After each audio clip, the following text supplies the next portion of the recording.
Dear friends, मैं आपका अपना दोस्त सूरज अपना ही चैनल नो बकवास only study with full entertainment में दिल खोलकर स्वागत करता हूं। दोस्तों, आज इस वीडियो में हम लोग बात करेंगे क्लास 12th की बहुत ही शानदार टॉपिक इन्वर्स ट्रिगोनोमेट्रिक फंक्शन, जिसको इन्वर्स सर्कुलर फंक्शन भी बोला जाता है, उसका फर्स्ट क्लासेस है। इसमें हम बताएंगे जो भी फार्मूला यूज होते हैं इन्वर्स ट्रिगोनोमेट्रिक फंक्शन में उसको बताएंगे, और इसके साथ साथ आपको एक एक एग्जाम्पल भी बताएंगे। यदि दोस्तों आप तैयारी कुछ का भी कर रहे हो, जैसे मान लीजिए आप पॉलिटेक्निक कर रहे हैं तो पॉलिटेक्निक का सेमेस्टर में भी इसका सिलेबस में है। यदि आप आईआईटी का एंट्रेंस निकालना है उसमें भी है। 12th क्लास कर रहे हैं तो इसमें भी है। मेरा कहने का मतलब है कि चाहे जौन सा क्लास में यह आपको सिलेबस है, पढ़ाई आप कुछ का भी कीजिए, यदि आपका सिलेबस में ये चैप्टर है तो यह वीडियो आपको लिए बहुत ही इम्पोर्टेंट है, क्योंकि इसमें हम लो लेवल से लेकर के हाई लेवल तक सारा चीज़ बताएंगे। एक भी कॉन्सेप्ट छोड़ा नहीं जाएगा, आपसे सारा क्वेश्चन बनेगा, सिर्फ बनने रहिए लगातार। चलिए स्क्रीन पे चलते हैं। डियर फ्रेंड्स, अभी जो हम आपको स्क्रीन पे दिखा रहे हैं mathematics notes for class 12th chapter 2 inverse trigonometric function, ये किताब के अनुसार फर्स्ट ऑफ ऑल आपको फार्मूला बता दे रहे हैं कि किताब में किस तरह से फार्मूला को अरेंज किया है। जितना भी इन्वर्स ट्रिगोनोमेट्रिक फंक्शन में फार्मूला जो यूज होगा वो किस तरह से किताब अरेंज किया है। किताब के अनुसार से पहले आपको फार्मूला दिखा देते हैं, उसके बाद हम जो अरेंज किए हैं फार्मूला वो किस तरह से अरेंज किए हैं और कितना इजी होता है उसे याद करना, उसे फिर दिखा देंगे। तो आइए पहले किताब वाला देख लेते हैं। देखिए फ्रेंड्स, सबसे पहला इम्पोर्टेंट जो होता है वो इन्वर्स ट्रिगोनोमेट्रिक फंक्शन में किसी भी फंक्शन जो दिया हुआ रहता है उसका डोमेन याद रखना,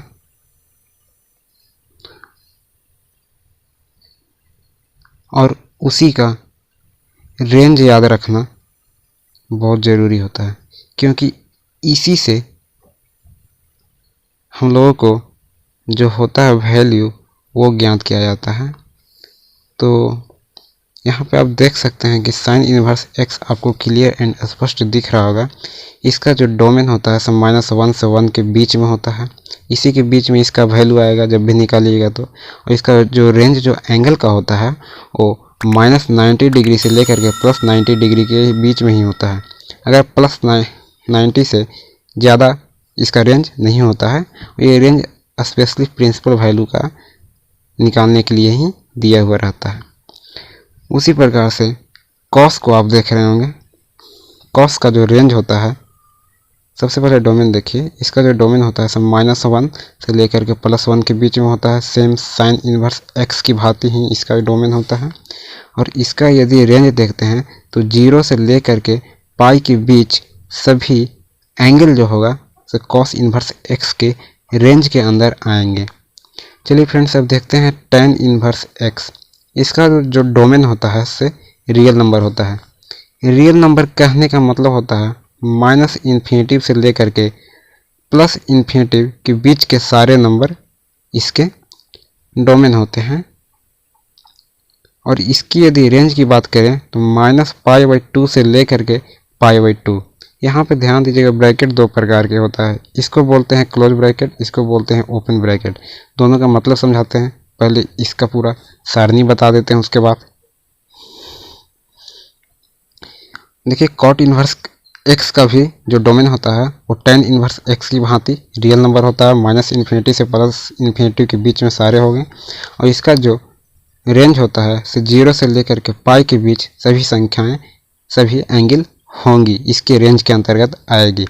अब देखिए सेक इन्वर्स एक्स का जो डोमेन होता है से रियल नंबर होता है। रियल नंबर बोलने का मतलब होता है कि -∞ से लेकर के +∞ के बीच में जितने डिजिट डिजिट होगा सारा इस सेक इन्वर्स एक्स के डोमेन के अंतर्गत आएगा, लेकिन उसी के बीच में एक -1 भी आएगा और एक +1 भी। ये दोनों संख्याएं इस बीच में आती है।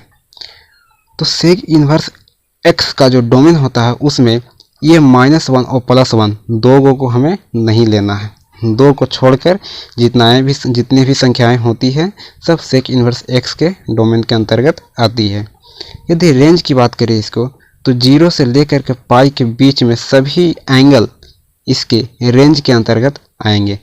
उसमें से यदि 0 से लेकर के पाई के बीच हम देखते हैं तो उसी के बीच में एक π/2 यानी कि 90 डिग्री जो होता है, तो ये 90 डिग्री भी 0 से पाई के बीच में ही आता है, सेक का रेंज में ही बिलोंग करता है, लेकिन हमें π/2 नहीं लेना है। जो यहाँ पे देख सकते हैं कि हम -π/2 लिखा हुआ है, ये इसलिए नहीं लेना है कि सेक इन्वर्स एक्स का जो रेंज है से π/2 पे डिफाइन नहीं होता है।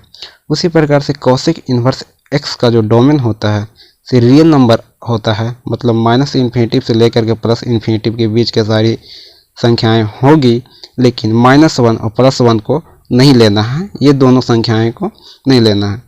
और यदि इसका रेंज की बात करते हैं तो -π/2 से π/2 के बीच में सारी एंगल होंगी। जब -π/2 कहने का मेरा मतलब है कि -90 डिग्री से लेकर के +90 डिग्री, इसके बीच में 0 भी तो आएगा। तो वही चीज़ बता रहा है कि 0 को हमें नहीं लेना है, ये रेंज इस पे बिलोंग नहीं करता है 0 डिग्री पे। तो आशा करता हूँ आप समझ रहे होंगे। तो अब बात करते हैं ब्रैकेट की। इस ब्रैकेट का मतलब हुआ क्लोज ब्रैकेट, इस ब्रैकेट का मतलब हुआ ओपन ब्रैकेट।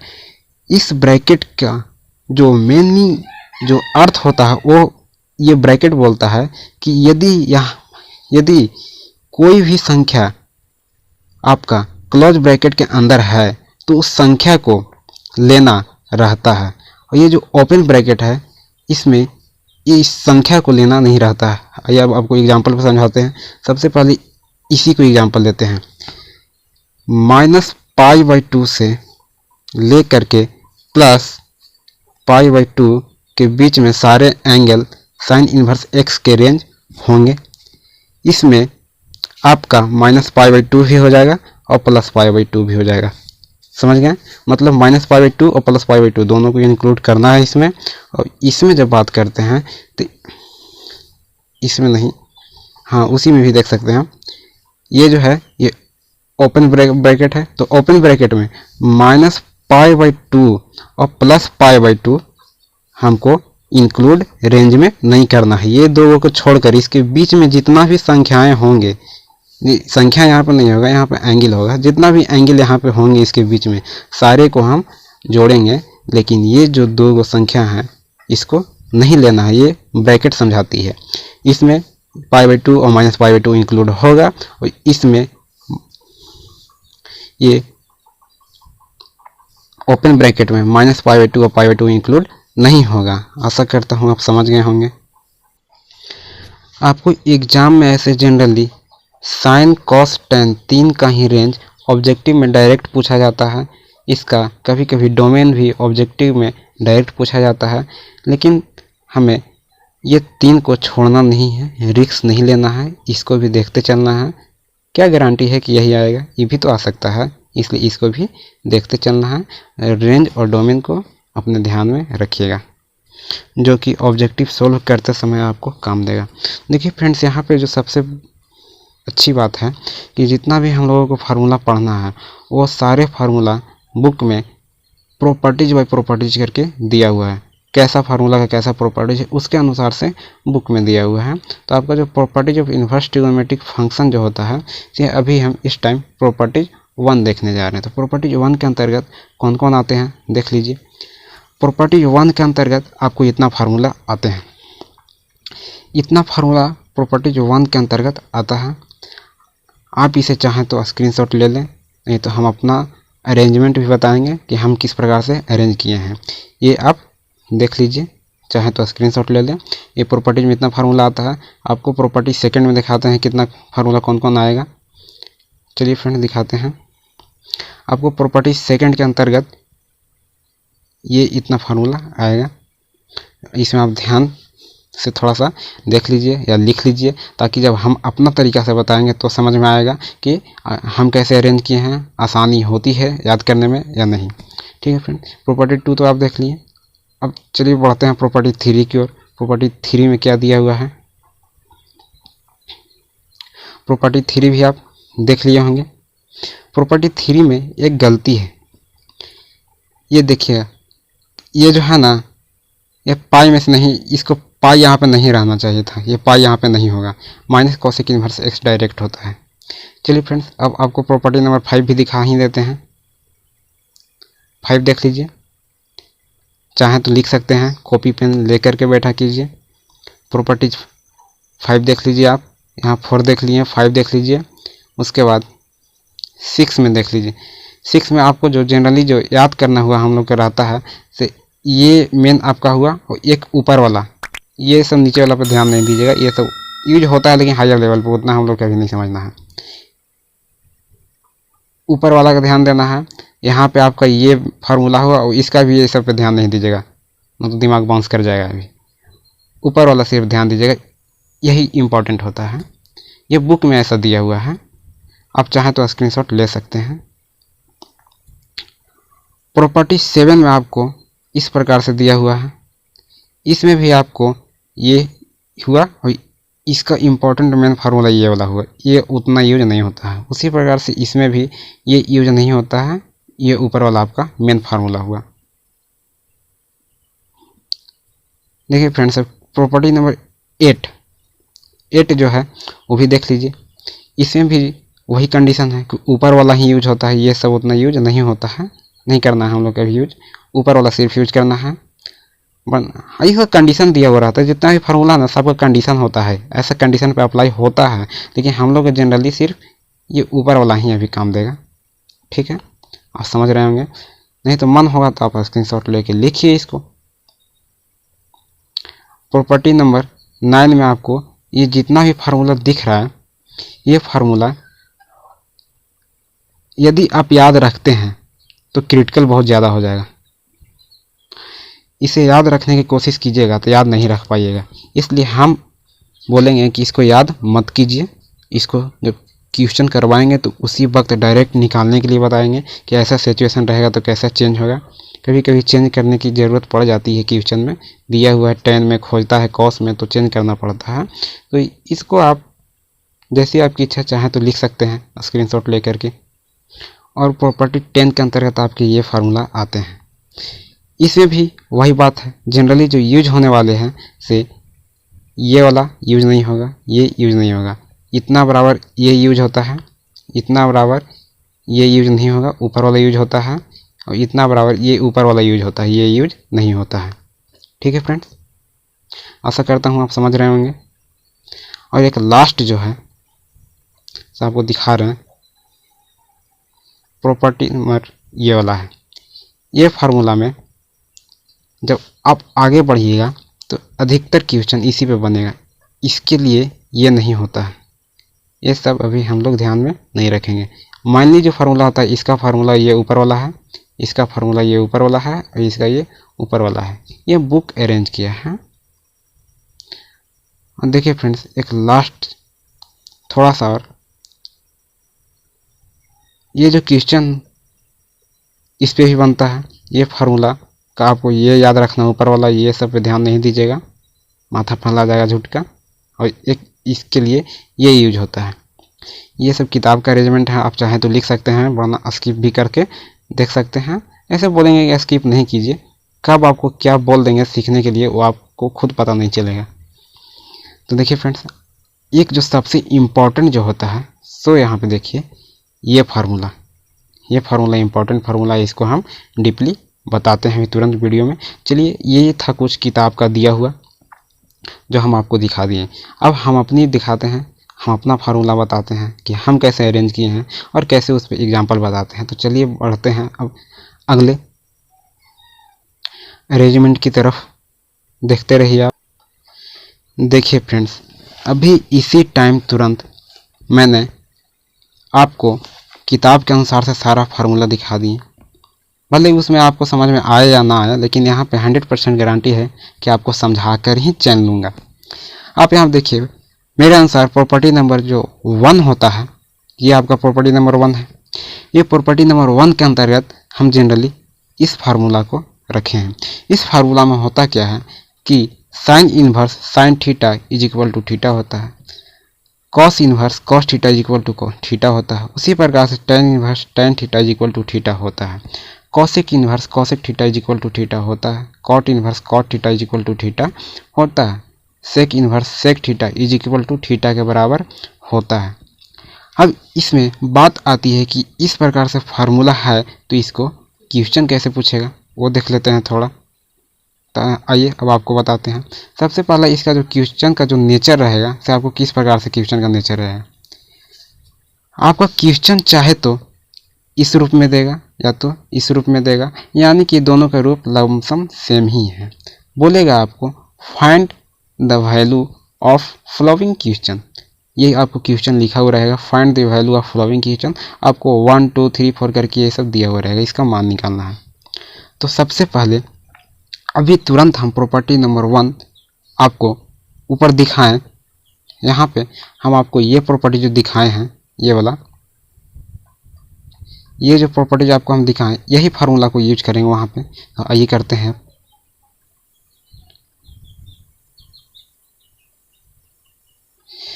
देखिए फ्रेंड्स, आपको दिखाई दे रहा होगा स्पष्ट रूप से, यहाँ पे दिया हुआ साइन इन्वर्स और इसका एंगल में है √3/2। तो ये √3/2 को हमें ऐसा साइन के ही फॉर्म में उसका वैल्यू ढूंढना है और उसको पुट करना है।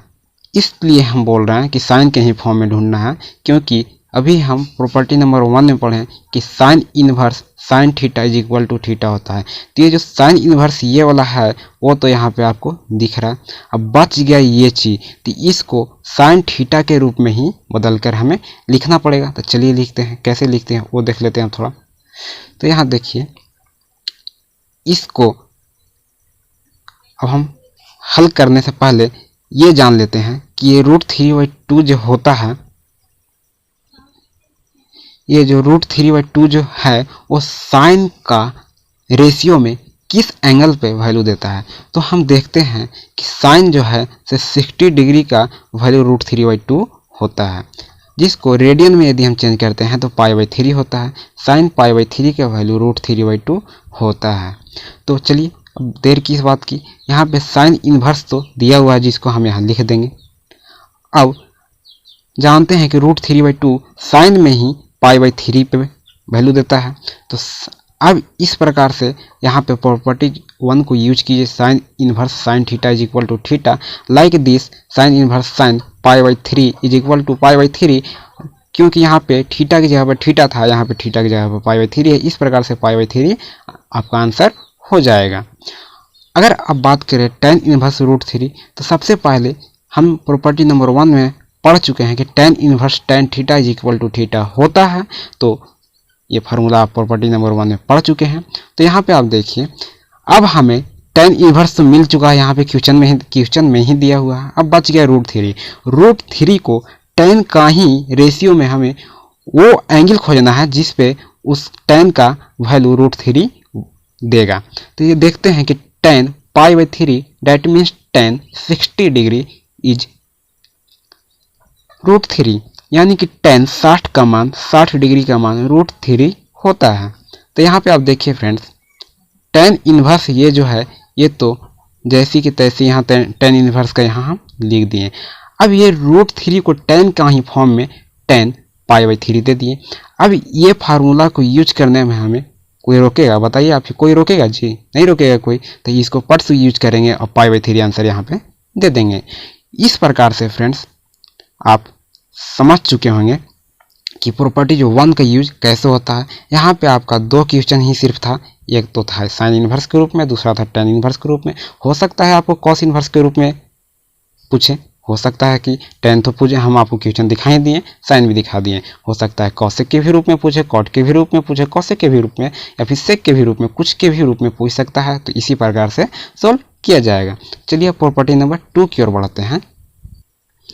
देखिए फ्रेंड्स, प्रॉपर्टी नंबर 2 के अंतर्गत सेम उसी की तरह फार्मूला है, थोड़ा सा भी यहाँ पे डिफरेंट आपको नहीं मिलेगा। सिर्फ डिफरेंस ये है कि वहाँ पे ये जो आगे में साइन है वो यहाँ पे था, और ये जो साइन इनवर्स थीटा है, साइन इनवर्स है, वो यहाँ पे था। थीटा अपने जगह पे ही है, थीटा को चेंजिंग नहीं किया है। सिर्फ यहाँ वाला आपको बता रहे हैं कि ये वाला यहाँ था और ये वाला यहाँ था, इतना ही चेंजिंग था। यानी कि sine inverse theta is equal to theta के बराबर होता है। उसी प्रकार से cos inverse theta is equal to theta के बराबर होता है। Tan inverse theta, sec inverse theta, cot inverse theta और कॉसेक इनवर्स थीटा थीटा के बराबर होते हैं। और सेम उसी प्रकार से जिस प्रकार से वहाँ पे था, प्रॉपर्टी नंबर 1 में था साइन इनवर्स साइन थीटा, और प्रॉपर्टी नंबर 2 में है साइन इनवर्स थीटा। यही चीज़ है और कुछ नहीं है। प्रॉपर्टी नंबर 2 आप समझ गए होंगे कि आगे इसमें साइन है, कॉस है, मतलब इनवर्स के रूप में आगे नहीं है। इस प्रकार से इसको आप रिमेम्बराइज कर लीजिए। अब बात आता है कि ये सब जो प्रॉपर्टी नंबर 2 है, इसका क्वेश्चन का नेचर कैसा रहेगा, कैसे क्वेश्चन पूछेगा। तो आपको नेचर ऑफ क्वेश्चन में हम सीधे लिख दिए यहाँ पे कि नेचर कैसा रहेगा। नेचर आप पहचानिए, प्रकृति कैसा रहेगा। पहला नंबर का क्वेश्चन आपको इस प्रकार से पूछा जाएगा। इसमें आप देख रहे हैं कि आगे का जो पार्ट ये वाला आपको दिख रहा है, ये आगे का पार्ट जो आपको दिख रहा है, इसमें इन्वर्स नहीं है, लेकिन इसका जो एंगल है उसमें इन्वर्स जुड़ा हुआ है। इस प्रकार से प्रॉपर्टी 2 कहलाता है। तो अब देखिए प्रॉपर्टी 2 को हल कैसे किस प्रकार से करते हैं। अभी इस क्वेश्चन को हल करके देखते हैं थोड़ा। देखिए फ्रेंड्स, इसको सॉल्व करने के लिए सबसे पहले आपको जानना यह जरूरी होता है कि साइन इनवर्स, कॉस इनवर्स, जितना भी इनवर्स का रेशियो होता है, 6 होता है ना, sine, cos, tan, cosec, cot, ये सब 6 जो रेशियो हैं, वो सब अपने आप में खुद ब खुद एक एंगल होता है। ये बात आपको समझना है। तो देखिए यहाँ पे दिया हुआ कॉस टेन इनवर्स 3/4, यहाँ पे इनवर्स के रूप में हमें दिख रहा है टेन इनवर्स 3/4। तो अभी तुरंत हमने बताया कि जितना भी इन्वर्स होता है सब अपने आप में एंगल होता है। जैसे ही इसको देखेंगे कि इन्वर्स के रूप में दिया हुआ है तो लेट करेंगे। लेट करने का मतलब कि मानते हैं, माना कि जो हिंदी में लिखते हैं उसी को इंग्लिश में हम लोग लिखते हैं लेट। लेट करते हैं कि टेन इनवर्स 3/4 जो है से थीटा है, यानी कि वो एक एंगल है। इसको हम लेट कर लेते हैं। और लेट करने के बाद ये आपको जो दिख रहा होगा इन्वर्स, ये इस इक्वल के इस तरफ है। इस जो बराबर का साइन है इक्वल, उसको इस तरफ लाएंगे तो ये टेन थीटा बन जाएगा। ये 3/4 यहाँ पे 3/4 रह जाता है। इतना तक तो हो गया। अब यहाँ से बात आती है कि आगे का पार्ट कॉस के रूप में है और ये पार्ट टेन के रूप में है। और प्रॉपर्टी 2 कहता है, आपको प्रॉपर्टी 2 कहता है कि कॉस इनवर्स थीटा के रूप में रहेगा, तब उसको हम देंगे कॉस थीटा। तो यहाँ तो कॉस है, लेकिन यहाँ पे कॉस इनवर्स थीटा के रूप में होना चाहिए, जो कि दिया हुआ है टेन इनवर्स थीटा के रूप में। तो चलिए अब इसको चेंज करना हमें कॉस के रूप में, तो उसको करने के लिए ही हमें इसको थीटा एंगल के बराबर मानना पड़ता है। तो आइए अब देखते हैं थोड़ी। सबसे पहला जो हम लोग के यहाँ पे काम है से उसको थीटा के बराबर मान लिए, टेन थीटा बराबर 3/4, ये भी हो गया। अब देखते हैं कि हम लोग जानते हैं, बचपन से पढ़ते आ रहे हैं कि टेन थीटा जो होता है, tan theta perpendicular by base के बराबर होता है। जो इस प्रकार से जो होता है ना, ये आपका हो जाता है परपेंडिकुलर, ये हो जाता है बेस, ये हो जाता है हाइपोटेनस। ये टेन थीटा होता है से परपेंडिकुलर बाई बेस के बराबर होता है। और यहाँ पे टेन थीटा बराबर दिया हुआ है ये 3/4, यानी पी के जगह पे 3 और बी के जगह पर 4 दिया हुआ है। तो क्या यहाँ से हम एच नहीं निकाल लेंगे? आराम से निकाल लेंगे। फार्मूला होता है ये एच निकालने के लिए √p² + b²। इसको से जब हम ये p दिया हुआ है, b दिया हुआ है, तो एच आराम से यहाँ से निकाल लेंगे। p का स्क्वायर कीजिएगा तो 9 हो जाएगा, b का स्क्वायर कीजिएगा तो 4 से यहाँ 16 हो जाएगा, दोनों को ऐड कीजिएगा 25 होगा, और 25 को यहाँ आप स्क्वायर रूट निकालिएगा तो 5 आ जाएगा। तो आप समझ गए, ये तीनों मेरा निकल गया, परपेंडिकुलर, बेस और हाइपोटेनस। अब यहाँ पे आप देखिए फ्रेंड्स कि जानते हैं कि ये tan के रूप में है और हमें यहाँ आवश्यकता है cos के रूप में, तो क्यों ना अब यहाँ पे हम cos का फार्मूला भिड़ा देते हैं। तो ये भी जानते हैं कि cos का जो फार्मूला होता है जो बेस बाई हाइपोटेनस होता है, जिसको हिंदी में आधार बटा कर्ण बोलते हैं। तो आधार आपको बेस जो है वो 4 दिया हुआ, 4 दिया हुआ है, और बात है हाइपोटेनस का, तो हाइपोटेनस अभी हम लोग निकाल के लाए 5, यानी कि cos theta is equal to 4/5 आया।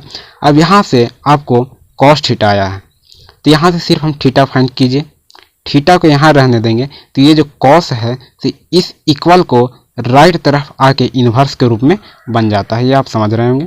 तो थीटा इज इक्वल टू बन जाएगा cos इन्वर्स 4/5, ये बन जाएगा।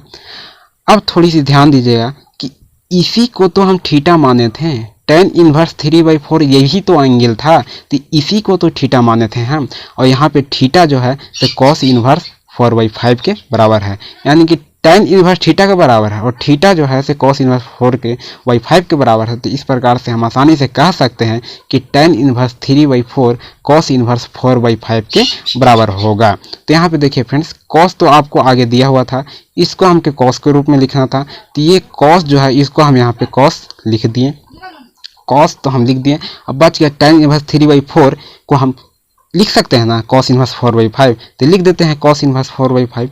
ये जब हम यहाँ पे लिख दिए तो आप ये भी समझ रहे होंगे कि प्रॉपर्टी नंबर 2 में यही चीज़ पढ़ना था, cos inverse theta is equal to theta, तो यहाँ पे थीटा की जगह पर 4/5 है, तो यहाँ 4/5 आपका आंसर हो जाएगा।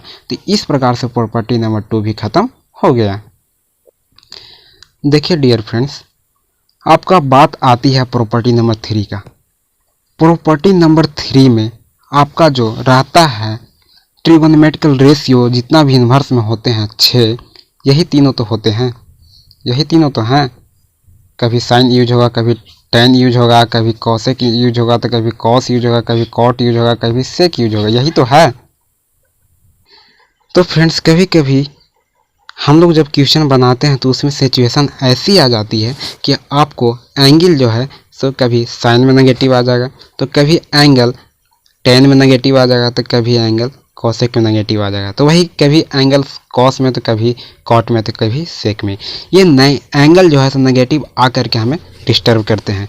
तो इसको सॉल्यूशन निकालने के लिए प्रॉपर्टी नंबर 3 का यूज करते हैं। प्रॉपर्टी नंबर 3 कहता है कि यदि साइन का एंगल जो है सो नेगेटिव है, तो इसको सॉल्व करते हैं हम लोग, नेगेटिव जो माइनस साइन होता है उसको बाहर निकाल देते हैं और एंगल को पॉजिटिव बना लेते हैं।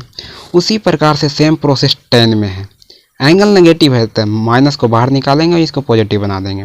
उसी प्रकार से कॉसेक का भी एंगल नेगेटिव है, तो इसको माइनस को बाहर निकालेंगे और इसका जो एंगल होता है उसको पॉजिटिव बना देंगे। इस प्रकार से आसान से बना सकते हैं। लेकिन क्या प्रोसेस जो अभी हम बताएं यही इस तीनों में यूज करेंगे तो सही होगा?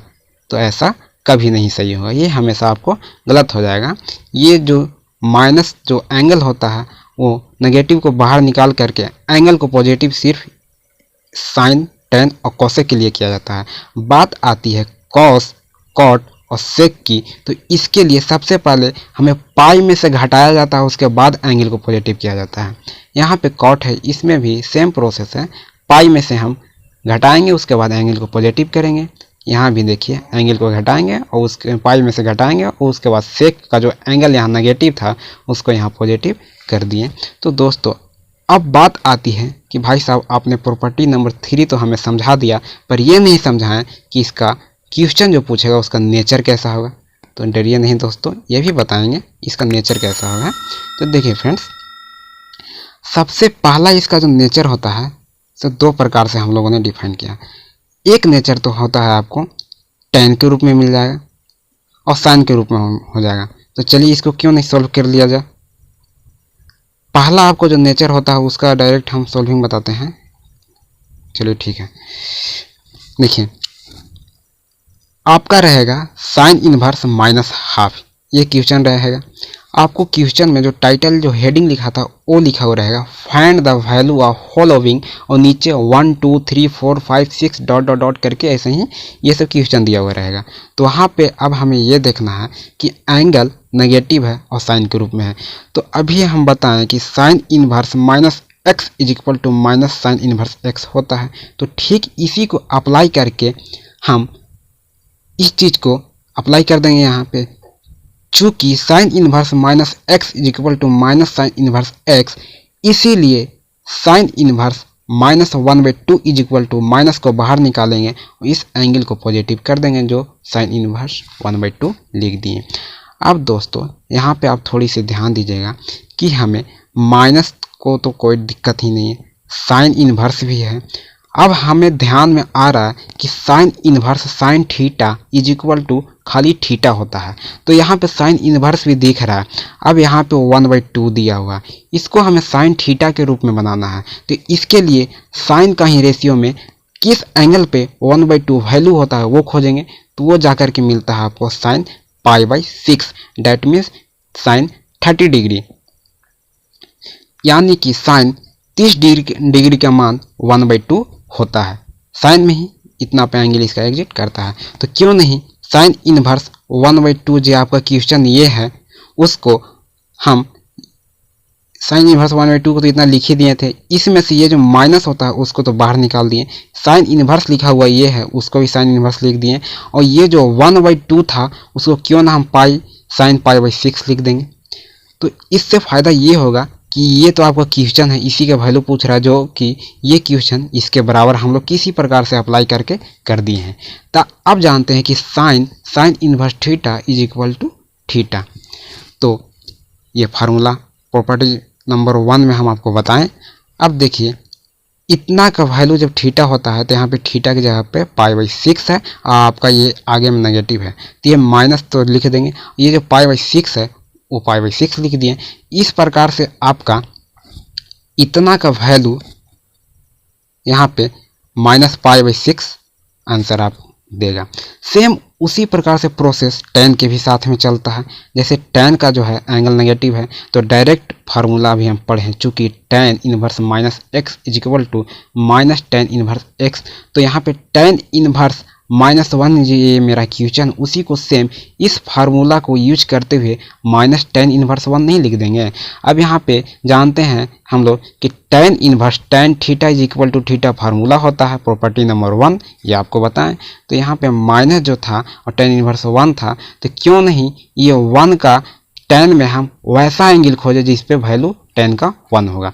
तो ये हम जानते हैं कि tan 45 डिग्री यानी tan π/4 का वैल्यू 1 होता है। तो क्यों नहीं इस चीज़ को हम यहाँ लिख दिए, और इसी का जो ये पार्ट था उसमें ये माइनस को हम यहाँ पर माइनस छोड़ दिए, और tan इनवर्स को भी tan इनवर्स छोड़ दिए, यहाँ पे डायरेक्ट लिख दिए, और 1 को हम tan π/4 लिख देंगे। तो इससे ये फ़ायदा होगा कि इस फार्मूला को अप्लाई करने से अब हमें कोई नहीं रोक सकता। ये जो है tan inverse tan theta is equal to theta, उसको आराम से अब हम अप्लाई कर देंगे। ये क्वेश्चन आपका जो था, ये वाला क्वेश्चन जो इतना के बराबर था, तो ये इतना के बराबर हम क्वेश्चन लिख दिए, और ये माइनस जो था से माइनस आपको यहाँ रह गया, और इतना का वैल्यू π/4 हो जाएगा। ये आप समझ गए होंगे। तो आशा करता हूँ कि आप एक प्रकार के क्वेश्चन समझ गए होंगे। देखिए फ्रेंड्स, नेचर ऑफ क्वेश्चन की जब हम बात किए थे, तो एक तो इस प्रकार का नेचर रहेगा, और दूसरा जो क्वेश्चन का नेचर है सो आपको इस प्रकार से रहेगा। कहाँ जाके एंड होता है इसका, थोड़ा सा छोटा करते हैं। दूसरा तो क्वेश्चन का जो आपको नेचर है इस प्रकार से रहेगा कि यहाँ पे देखिए जो कॉस का जो एंगल है से नेगेटिव है, यहाँ पे कॉट का एंगल है से नेगेटिव है। तो यहाँ पे फार्मूला कॉस इनवर्स का एंगल यदि नेगेटिव होता है तो पाई में से घटा करके उसका एंगल को पॉजिटिव करते हैं, ना कि डायरेक्ट खाली नेगेटिव बाहर निकाल के एंगल को पॉजिटिव करते हैं, वैसा नहीं करते हैं। यहाँ पे पाई में से घटाते हैं, उसके बाद एंगल को पॉजिटिव करते हैं। तो चूँकि cos inverse minus theta is equal to pi minus cos inverse theta होता है, तो इसीलिए उसी प्रकार कॉस इनवर्स -1/2 को लिख सकते हैं पाई माइनस कॉस इनवर्स 1/2।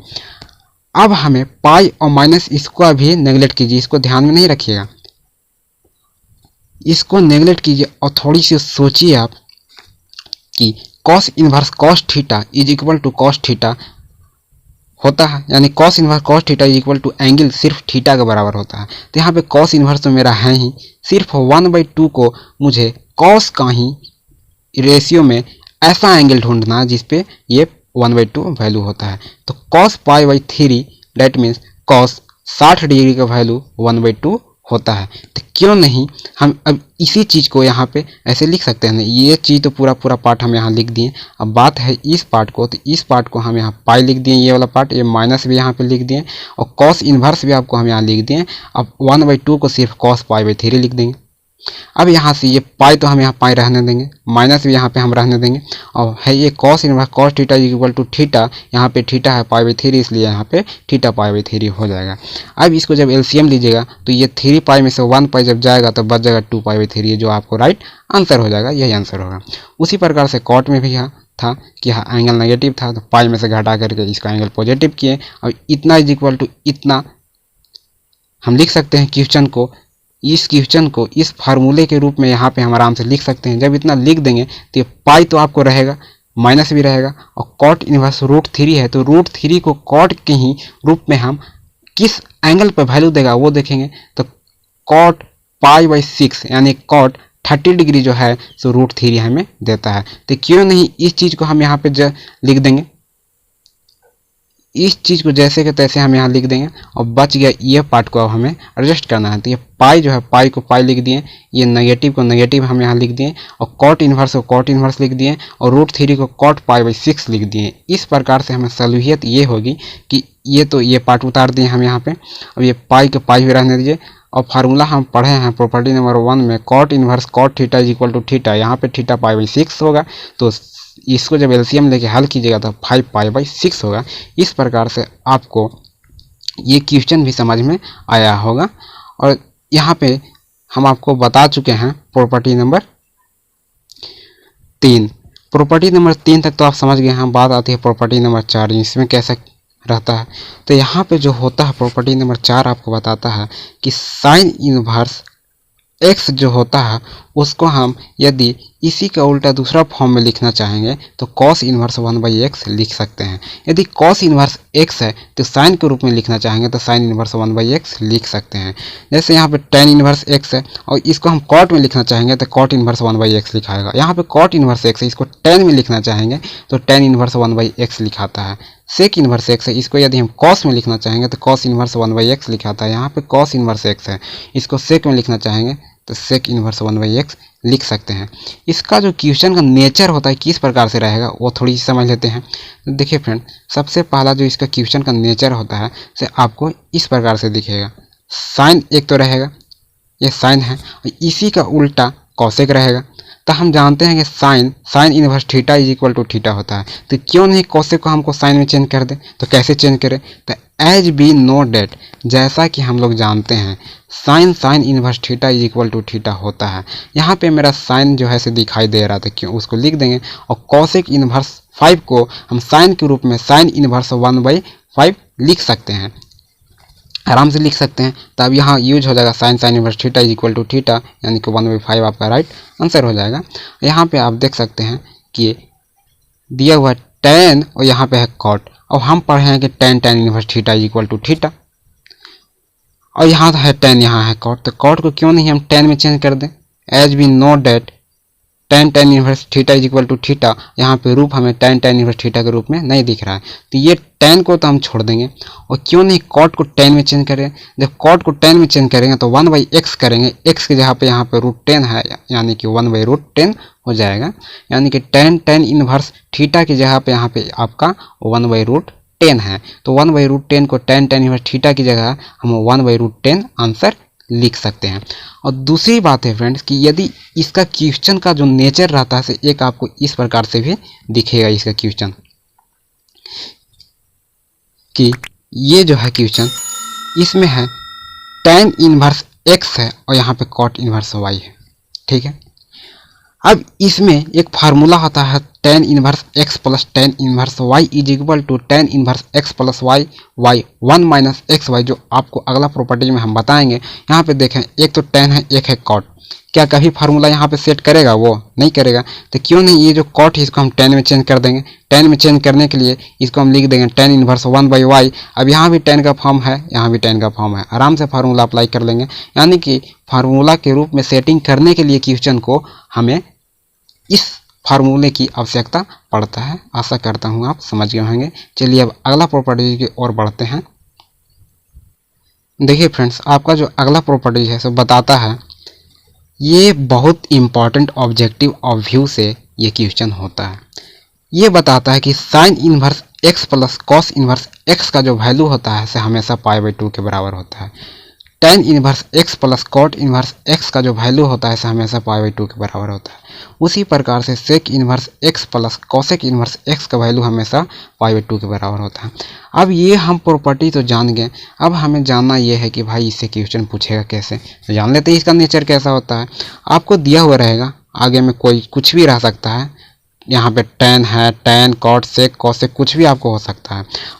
और यहाँ पे रहेगा आपको यही तीन में से कोई भी आपको यहाँ पे देगा। चाहे तो sine inverse x plus cos inverse x देगा, चाहे तो टेन यहाँ पे दिया हुआ है tan inverse x plus cot inverse x है। इसी प्रकार से हम जानते हैं कि इसका वैल्यू π/2 होता है, इसका भी वैल्यू π/2 होता है। और ये जो दो हम यूज किए हैं, एक तो ये वाला यूज किए हैं और एक जो है ये वाला यूज किए हैं। हो सकता है कि एक ये भी देगा, यही तीन में से कोई भी आपको यहाँ पे देगा। तो इसका वैल्यू π/2, इसका वैल्यू π/2 और इसका वैल्यू ही π/2। तो क्यों नहीं, 10 तो यहाँ है π/2, यानी कि यहाँ पे आप देख सकते हैं कि जो 10 होता है और ये आपका इसका वैल्यू π/2 हो जाएगा, यानी π/2। तो 10 इसका π/2 का वैल्यू आपका हो जाएगा इन्फिनिटिव। ये आपका आंसर हो जाएगा। और बात आती है साइन इन्वर्स, ये जो साइन है, साइन तो साइन रहेगा, इसका भी हम लिखेंगे π/2। जब साइन π/2 करेंगे तो इसका भी वैल्यू जानते होंगे कि 1 आएगा। इस प्रकार से इसका ऑब्जेक्टिव में ये दोनों आपको ऑप्शन में मिल जाएंगे, जहां आपको नज़र आता है। ठीक है, आराम से मारिए, कभी गलत नहीं होगा। चलिए फ्रेंड्स, ये वीडियो काफ़ी लंबा हो चुका है, देखते हैं कहाँ तक इसको बता पाते हैं। दोस्तों, आज इस वीडियो को यहीं पे अंत करते हैं, क्योंकि बहुत लंबा हो चुका है और इसका नेक्स्ट पार्ट भी बहुत जल्द आएगा, उसको भी देख लीजिएगा। और यदि वीडियो आपको पसंद आया होगा तो चैनल को सब्सक्राइब करना नहीं भूलिएगा और बगल में जो बेल आइकन रहता है उसको दबाना नहीं भूलिएगा, ताकि आपको नोटिफिकेशन मिल सके। Thanks friends.